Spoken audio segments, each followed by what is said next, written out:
Hey everyone, you're on another episode of Timesport on the Beat with me, Farah Azharie, and today in the studio we have KLCD defender, and I'm just going to let him introduce himself. I just call him Gigi, and I think all of you guys know him. I think Gigi is definitely easier, but Giancarlo Gallifuoco, I was very excited to hear you try to say that.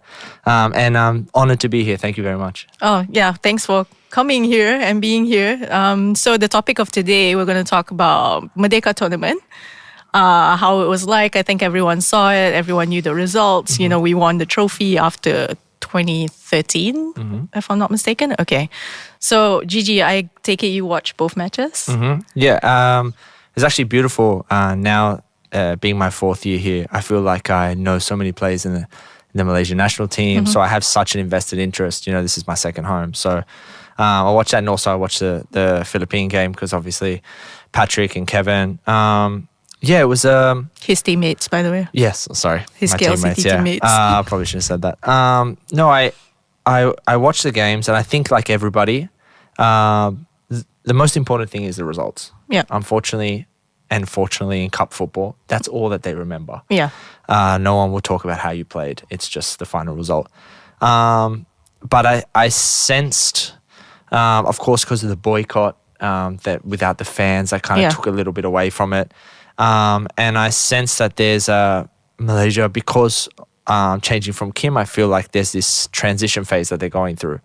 But, you know, I welcome back the national team boys to training today, and I really wanted them to feel celebrated, because in the end, you know, you come back with a medal. Yeah. These things don't happen often especially for countries like ours. Yeah. And I was really, really happy that they were victorious, but yeah, definitely many talking points. What did you do for them? I'm just curious. We well, it's all within the budget. We took them to a mamat. Okay. And we did a beautiful team breakfast after training. Right. And I kind of stretched it. It was also one of my teammates' birthdays, so I basically tried to knock out. I used it as a shared excuse to congratulate everyone and do a birthday. But yeah, very, very, very happy for them. Okay, like you said just now, you know, everyone remembers the results, but not the performance. But we're going to talk about the performance. So I wanted to know your view on the glaring difference between, you know, the Philippines match and then the final with Lebanon, because we saw that Paumati Vicente, he made like 6 changes to the first 11. It was substantial changes because, you know, you don't see people like Feroz, you don't see Arif starting in the final. So what do you make of that? I think the Philippine game, I think it scared him in the sense that it scared him into change because I think it wasn't as smooth of a game as he thought it would be. I don't know if, and once again, I'm not in the camp, I'm just speaking purely as a spectator. Yeah. But I felt as though I think maybe he was expecting to have a bigger control over the game. I think the Philippine team surprised him, especially how well they defended. Yeah. I thought, for example, which I don't say often, I'm always full of compliments for him, but it was strange to see a defender get the better of Arif Aiman and keep him quiet. Yeah. And this guy's a star. You've seen him do it on the Champions League level, so you know he's got the potential. And I think these kind of things, the national team almost banks on, especially the wingers, to break the line.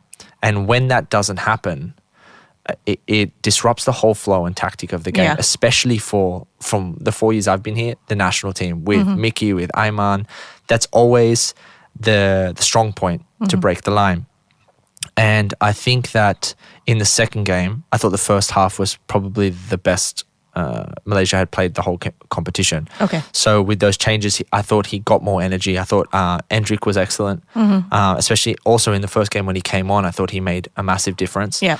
But it's hard. It's hard for him because you're judging a coach on his first time after taking from a coach that people liked, which is also hard. You're feeling the shoes of someone who they didn't necessarily, I don't know if they didn't want him out or they once the announcement was made, it seemed like there was more people that wanted him to stay than wanted him to leave. So you're filling these shoes, and it's you have a different identity, you have a different tactic, and how well are the players going to take to it. I think he needs time, but I think it's already a huge statement that the second game was improvement. Yeah, definitely. That's already a massive win. Yeah. But, sorry. Having said that, you said that, it's probably that he got scared because he saw the Philippines and it didn't really turn out the way that he wanted it to turn out. But could it also be the fact that he just wanted all of his 25 players or 26 players to get playing time? So he rotated the first 11 around just to give them that. That could be the case. And I'm obviously speaking with an agenda, but then I know 3 players that didn't play and didn't get any minutes. Yeah. So, and I would have loved for them to have been rotated in.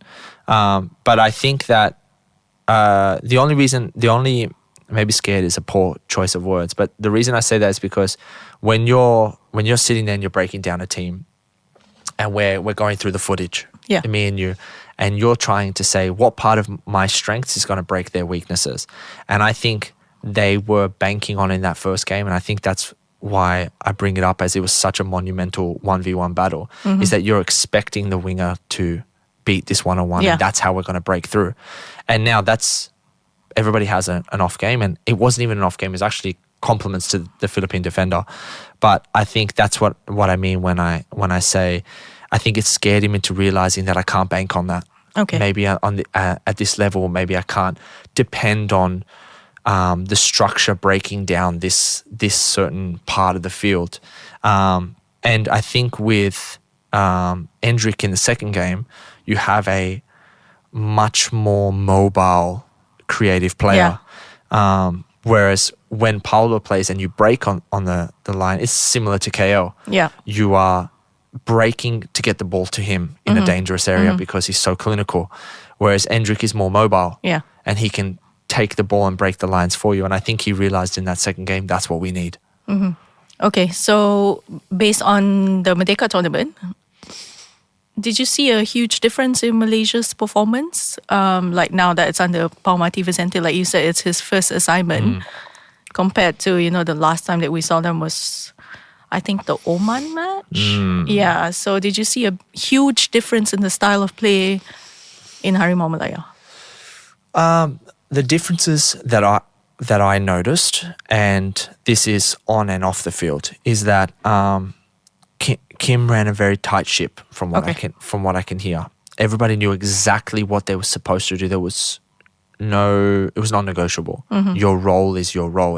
He almost approached games like set pieces. Yeah. So when the ball is here, you must be there, you must be there, you must be there. I think that's a fantastic way to approach the game because it simplifies it. But it also means that you don't have the same level of adaptability. Okay. Whereas I think that under the new management, they seem to be given a lot more responsibility. Yeah. They seem to be able to decide on the field how they want to manage, how they want to, with their game awareness, how they want to speed up or slow down or control the tempo. So for me, it's still too early to say which one's going to be better. But I watched against Oman how it can go wrong. Okay. Yeah. How it can go wrong. And when you are, I've had managers like this, even with Boyan. Yeah. Boyan has 1 or 2 cards in the deck and you've got to perfect them. And it's incredible, and 8 times out of 10 it does work. But when it's not working, it's hard because you're all drilled into this one way. Yeah. And I feel like against Oman, I saw how the lack of adaptability or flexibility you can be just going against the wall over and over and over again, and you can't change because we're stuck to this method until it works. And I hope that under this new management, with the freedom for the players to choose, and I'm speaking like not even as a teammate, I'm speaking as a fan. Okay. There are so many talented footballers in Malaysia, incredibly talented footballers. And I think that if you can get them, if you can give them a bit more responsibility on the field against these teams, I feel like they are intelligent enough, technical enough, and they have the football nous enough to know how to change if the game need it be. Yeah. So I think that's the major differences for me, is that I feel like this new way is a lot less rigid. Okay. But what do you make of the Palma T. Vicente and Juan Torres Garrido combination? What do I make of it? Yeah, as compared to, like Juan Torres was head coach of the national under 23, and then Pau was serving Kim Panggon, basically. So the difference between, these two Spaniards compared to like this one Korean. Yeah. Yeah. I've noticed already, like, it's quite interesting. The national team players just came back, and it's usually they come back and they're exhausted. Okay. And they're like, training is military. Okay. And under Kim, it's every single hour you have something to do, and you have another meeting, and you have another. Whereas Pau seems to give them a lot more freedom. So it seems like even off the field, they had time to see their family, and they have time to, and I'm just a much bigger fan of that way. Okay. I'm a bigger fan, of allowing players. We're superstitious. We have our own methods. We have our own ways of doing things, and we have our own ways of feeling prime for the game. And so, like, I keep bringing back to like off-field things, and even sometimes when I do BFM, Cam always says to me the same thing. He says, you always say stuff about off the field, but it's because honestly it's 50% of the battle. Yeah. If you can keep the player happy and comfortable, then he's ripe and ready for the game. And I just feel like that's one thing that I'm noticing already, how much the players are complementing this new culture. Okay. And complementing this culture of having the freedom to training wasn't exhausting them, to that their battery was empty. They still felt like they could play and they could have fun. There's nothing to discredit Kim. He's an excellent coach, but everybody has their ways. Yeah. And I just feel like, from what I can see, the boys took a good reaction to this kind of atmosphere, this kind of teaching. Oh, that's always important, right? Right. Yeah. So earlier on, you said, we have a lot of good footballers in Malaysia and all that. But the one thing that always comes up and is always tied to their performances is field conditions. Like, I'm sorry, like, I know a lot of people are going to hate me for saying this, but when I saw the Palestine-Jordan match last night, I thought like, KLFA Stadium is a fantastic ground. That's why you play, right? Okay, so, like, having said that, Bukit Jalil conditions, we know that Sabah coach Dato' Ong Kim Swee came out the next day because his player Dominic Tan was injured. But what do you make of it? Like, conditions and, players having to play on this kind of conditions and stuff like that. I'd like to stress first, just to the general public, that it completely alters the game. Okay. Completely alters the game. It alters your technique. It alters how you approach the game. If a field is not in top condition, you're doing things at a split second. Right. Most of the time when you're passing, you're running, you're moving, you're reading the game, you're reading where the person moves. These are all in your peripheral. So if a ball bounces half a centimeter, it completely changes the technique that you were doing something at 100 miles an hour at top level, at national team level. This is the peak. This is the pinnacle. So when the field is not prime, it does not help. Okay. So I'd just like to say to the general public that that's why it's such a big deal as a player. Now, why in the last, what seems to be 2 years, this has been a constant conversation. I have absolutely no idea, because I have been very spoiled in my life that I played many years in England, in Italy, and in Australia, and this was superb conditions. Yeah, it would go without saying that the field would be perfect.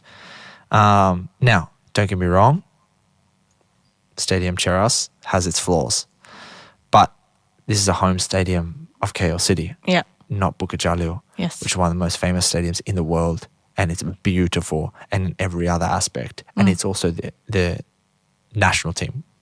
So I'm almost like, I'm sad it's a conversation, but I don't know I'm not in the position to know anyway how to fix it. I would have to be asking you, but I can't see why it seems to never get fixed.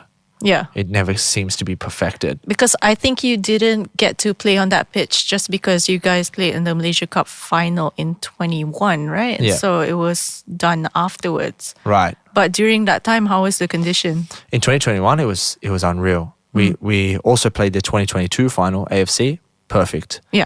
But then 2023, we were supposed to have a final there, and it changed to the Johor Stadium because the field was not Yes. like They were doing up the field. Yeah, you know, they were fixing it up in whatever way.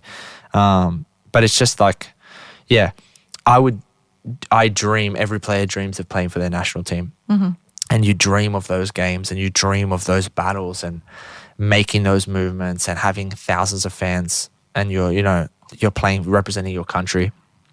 And like, it's just so, I feel so horrible for them that you might get injured. Dominic Tan, you might misplace a pass and 40,000 people think, what's wrong with you? And you have to try and say, hey, sorry, it bounced just before it's you know, it's these kind of things and you have so much on the line. And that's, I don't know how to fix it, but I hope that it does get fixed just so that you can see the best of those players. I'm not asking you to fix it, Gigi. I'm just asking your opinion. Like, what the hell?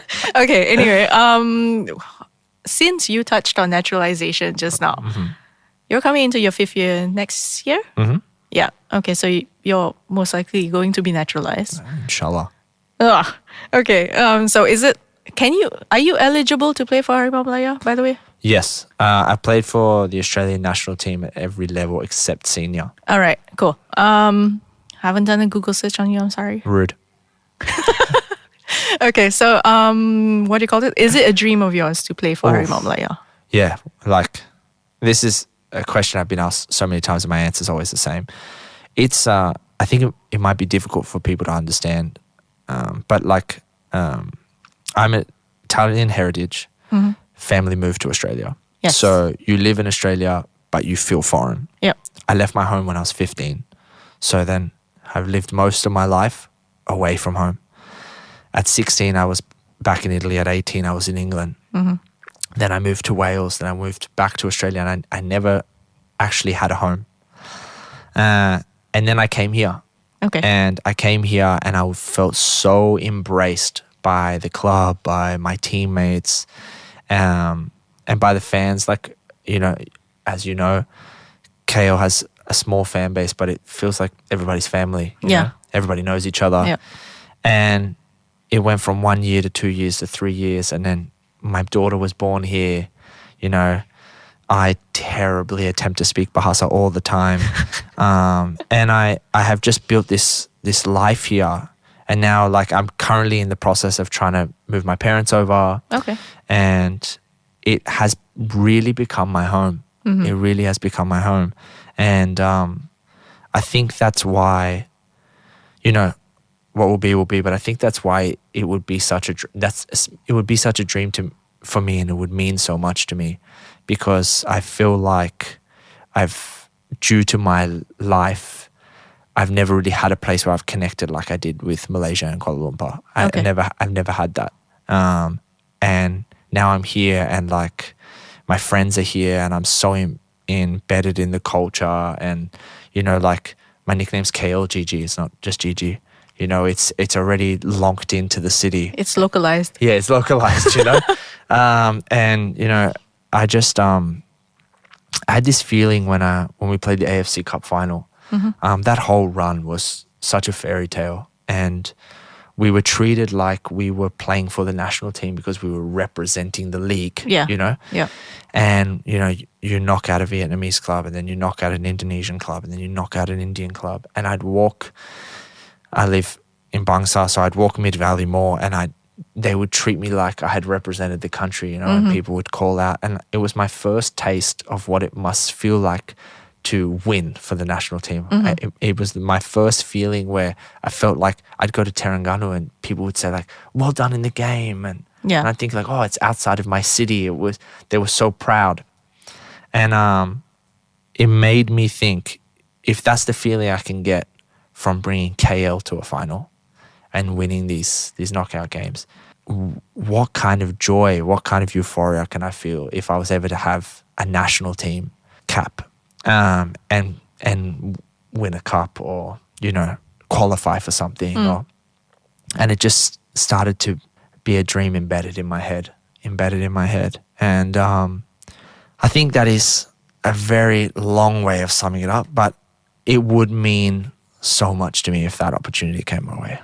Okay, but if that does realize, I hate to burst your bubble, but most fans will be like, oh, here we go again. Another naturalized player. Yeah, like, how many more do we need? Yeah. Why do we need to seek out more heritage players? And, you know, there's news of Burnley captain Brownhill being eligible, confirming his eligibility through his grandmother and everything. So what are your thoughts on this? Obviously, I'm biased, but I just believe that with naturalisation, with heritage players, with everything, I think the best player should play.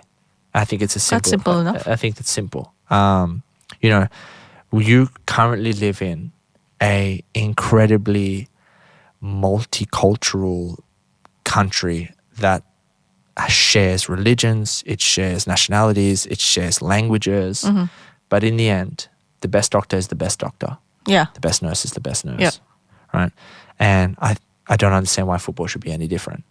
If someone is chosen to be naturalized or chosen to give their passport, it just means that they're eligible to be called. But in the end, it's the coach's decision to choose who plays. And who should play is the person who's best. If I was to be given my naturalization and the coach said to me, I believe this person's better than you, he's going to play, then he should play. And I should work as hard as I can to beat that person. But simultaneously supporting that person. I think that's simple. And I also, on that's my view about here in Malaysia. But also, the world is globalized. Yes. It just is what it is. You don't go to Australia and everybody's called Jack, John and Sam. There's Yannis and there's Giancarlos and because people move. Immigrants move everywhere. Yeah. And if I was to read out the Socceroos team, half of them sound Australian and the other half sound like a petri dish of the whole of Europe. Yeah. You look at Indonesia, and if I was to show you the starting 11 to anybody in Australia or Italy and say, what country are they from? They would not say Indonesia. Yeah. Because that's just the way of the world. Unfortunately and fortunately, cultures are all shifting. They're all changing. And I just think that I saw a post yesterday that said, if you can't beat them, join them. And I understand. I don't really like that ideology. Yeah. But yes, unfortunately, people are going to do that. Yeah. And if the best player is to play and they have access to a better player, they're going to surpass you. Yeah. Are you willing to do that just to stay strong to your culture? Which you can. But I just personally think that that's not the way the world works. You know, is Romel Morales any less Malaysian? But he speaks Spanish and he's from Colombia. Yeah, but he moved here when he was 19. Yep. His whole adult life has been in Malaysia. He doesn't. If you do the accumulative of the last 5 years, he's been home for what, 3 months? So how am I to say that he's not valid to say he's Malaysian? His experiences are here. He's footballing here. He's turning into a man is here. Yeah. So he's here.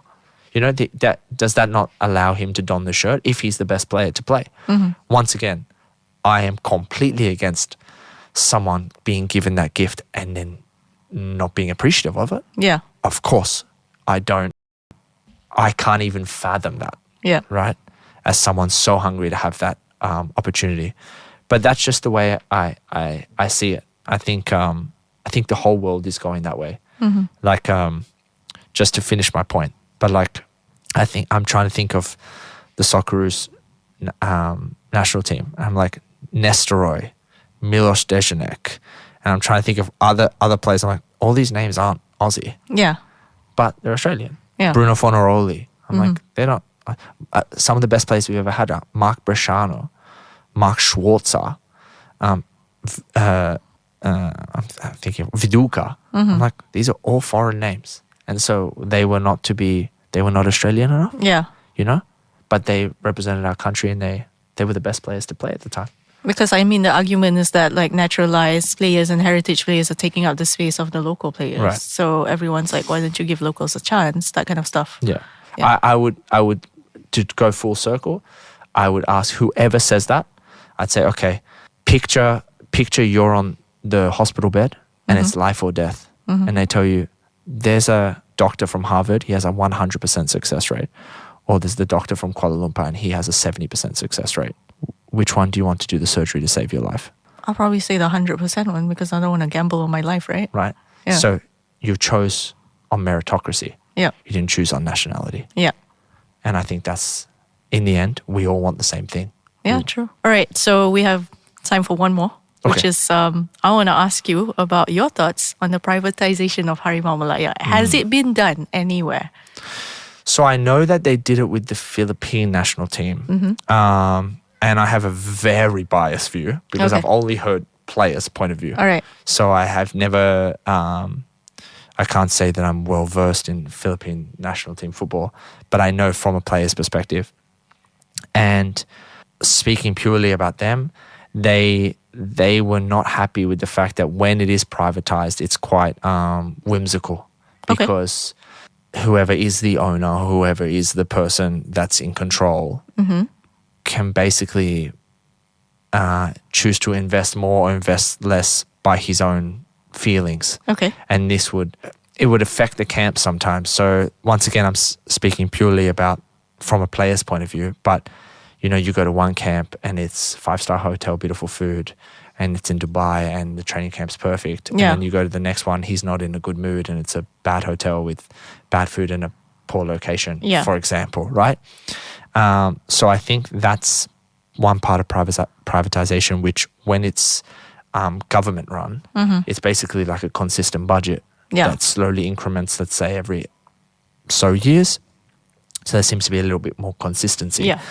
Now, obviously, in this case, as long as the person, I want to see what's best for the country. So as long as the company or the person who wants to privatize it or the body behind wanting to privatize the national team gives them the money and the facilities and is able to do that wholeheartedly, trying to make the national team better, then great. But I just feel like it can get blurry. It can get blurry when that happens. And I saw that firsthand with the Philippine national team where you can start to have your emotions affect the team. Yeah. Because Yeah. basically you're in control. But having said that, if this concept does happen, does materialize, who should take accountability for the results, the downfall, and all that? Is it still the FA or will it be this whoever's holding Harimau Malaya? Yes, this is the age-old question because they win and Everyone wants to take credit. everybody wants to take credit, you know? And then when they lose, that's when people start pointing fingers. So that's why like that's the part for me that's the most important. And I think that's why I think it's a bit easier when it's government funded, because you feel like we all lose. Yeah. If Okay. you lose, you know. Whereas when it's privatized, I feel like you can have almost a corporate feel. All right. You know, because you're basically saying I'm putting this money towards it and I need this result. If you're not getting it for me, that I'm putting the blame on you because I am funding it. Whereas I feel like when it's government, it's the whole country's down or the whole country's happy or the whole country's questioning what. Now, I hope that it is positive, regardless of whatever way, because like we started this podcast saying, you win and there's no problems, right? And everybody's happy. But I think that's the major issue with privatization. And I think that's kind of, you articulated it better than I did, but I think that's kind of what I was trying to allude to with the Philippine national team, is that I think that when there is one or two or one company running it, I feel like you have a problem where emotions can steer the ship left and right. And I think that's problematic for the change room. Okay. All right. That's some interesting thoughts there and things for people to think about. Because at the end of the day, we still don't know the actual plan and when it's going to materialize and such. So let's just hope for the best. Yeah. So guys, that's all the time that we have for today. Thank you again. Thank you it was very lovely much. to have you. I hope that you guys learned something today and took away something very positive or something insightful that maybe you guys did not know before this. But anyway, you can catch the rest of our other episodes or even this session on Apple Podcasts, Spotify, and Audio Plus. So that's it from me, Farah Azharie. Thank you so much. Thank you. Bye.